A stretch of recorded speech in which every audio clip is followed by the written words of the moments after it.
This Week in East Brunswick starts off with Assistant Library Director Sharon Karmazin interviewing exhibiting artists at the library, Duris and Alison Hyland.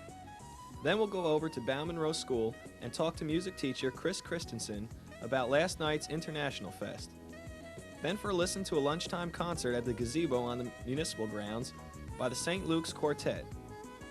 Our regular features include this week Constitutional Commons with 9th grader Tara Short, our gardening spot with Middlesex County Agricultural Agent Peggy Ballister Howells, who's going to show you some plants that do well in those shady places of your garden.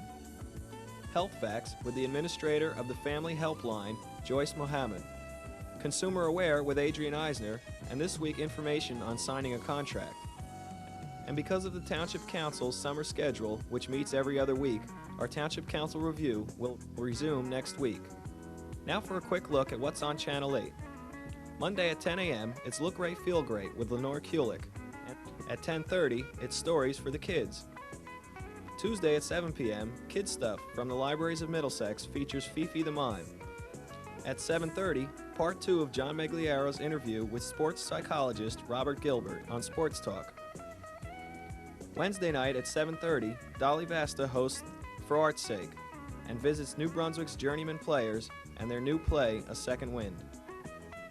At 8 p.m., it's The Arts, produced by the Middlesex County Cultural and Heritage Commission. And we'll be back Thursday night at 7 and 8 p.m. with an all-new This Week in East Brunswick, followed at 8:30 by About East Brunswick with the mayor. And check the Channel 8 program guide for repeats of all of our shows. Now let's join Sharon Karmazin in the studio.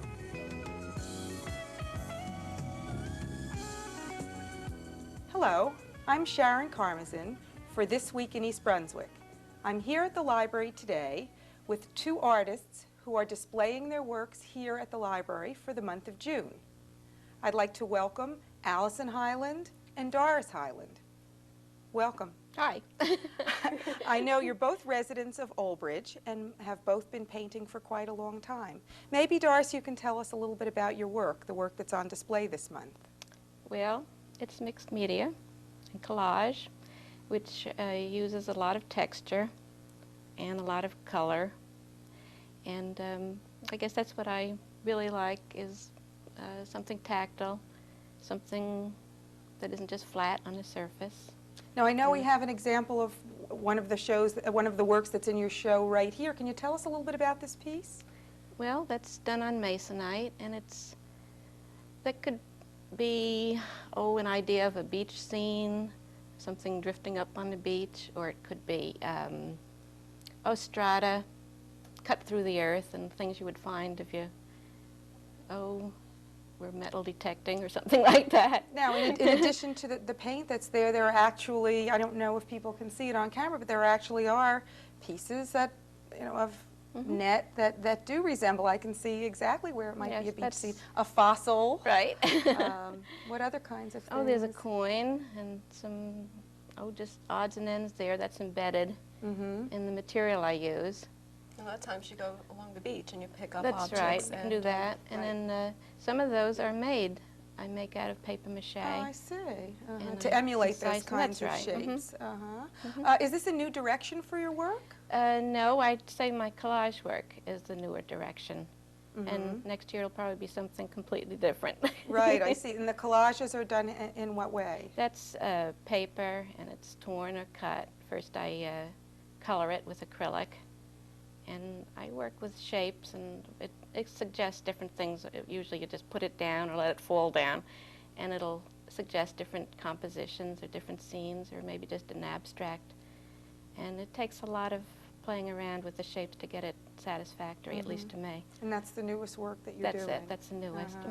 Well, of course, I introduced you as Doris Hyland and Alison Hyland, and you have a last name in common because you're mother and daughter. That's right. But to look at your work, there is nothing in common. Alison, maybe you can tell us a little bit about your work. Well, I do the pastels, old English cottage gardens, and they're very sentimental.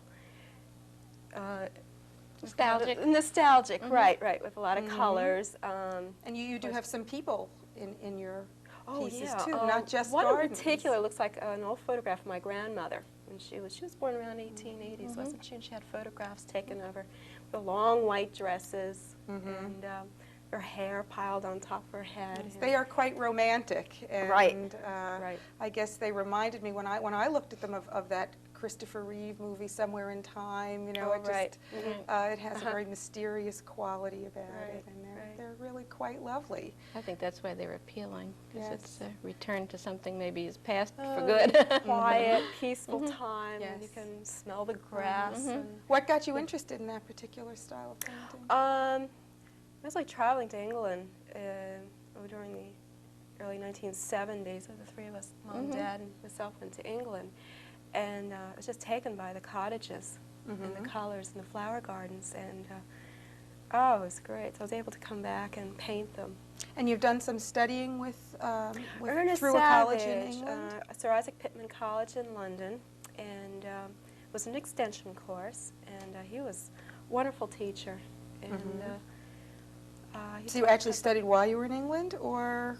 while I was there, but mostly at home, and then sending off my paintings, rolling them up in tubes and mailing them off to England. Oh, really? That's And he'd send them interesting. back with a long, long letter describing what I should do better with it, or how much he liked it, or changes I could make. So you really could do a transoceanic critiquing and Right. education. Oh, it was there. wonderful. You started out in the Art Students League, didn't you? Art Students League in New Yeah. York City for several years. I studied illustrating with Stephen Kidd, and he was a very, very good teacher.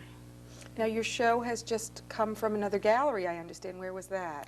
I was down in Shrewsbury. And, Guild of Creative Arts. Right.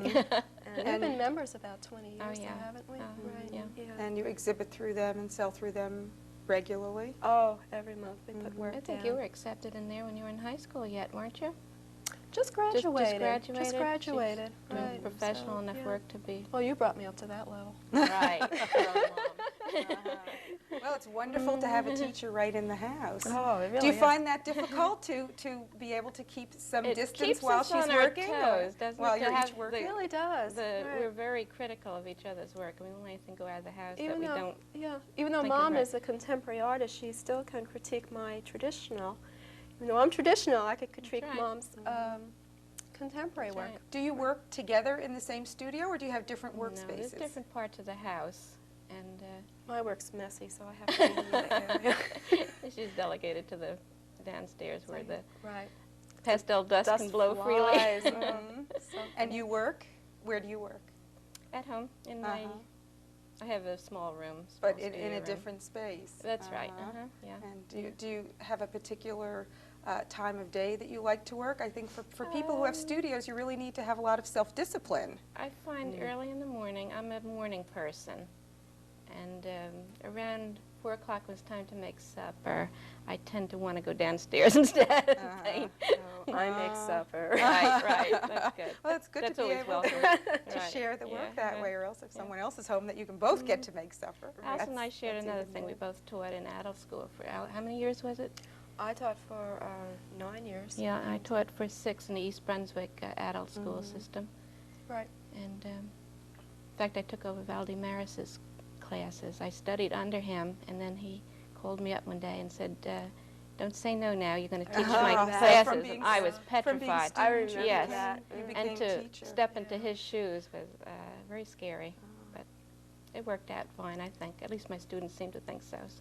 Well, your students and others can come to the library this month to see and appreciate both of your works. I thank you very much for being here with me today. Okay, it was fun. I've had Duris and Alison Hyland here. Their show will be at the library in June. This is Sharon Karmazin for This Week in East Brunswick. Until next time. My name is Chris Christensen. I'm the music teacher at Bowne School. And what you're seeing today is a dress rehearsal for a program called International Night 1987.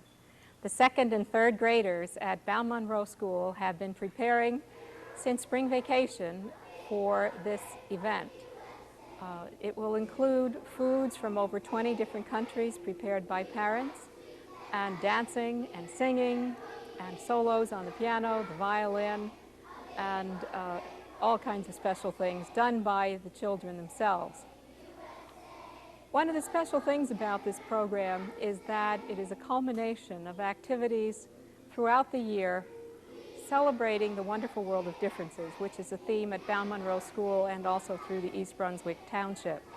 The wonderful world of differences is highlighted by learning songs and dances and things that go on in other countries.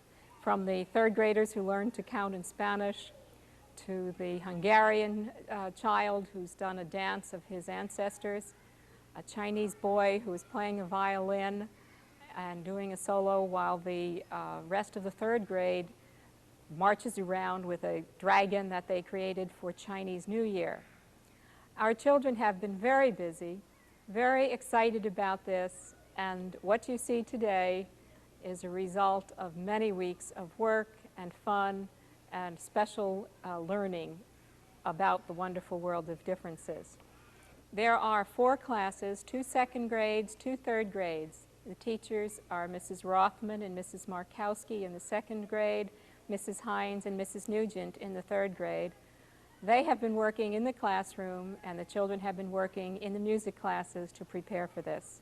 Costumes were created by the students themselves with some help from parents so that everyone had something colorful.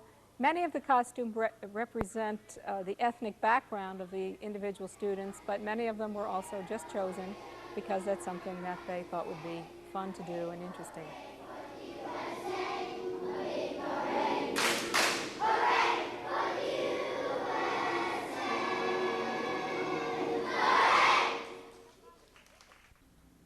Last Thursday, 4 musicians from the St. Luke's Chamber Orchestra traveled from their home in New York City to play for visitors at the municipal pond.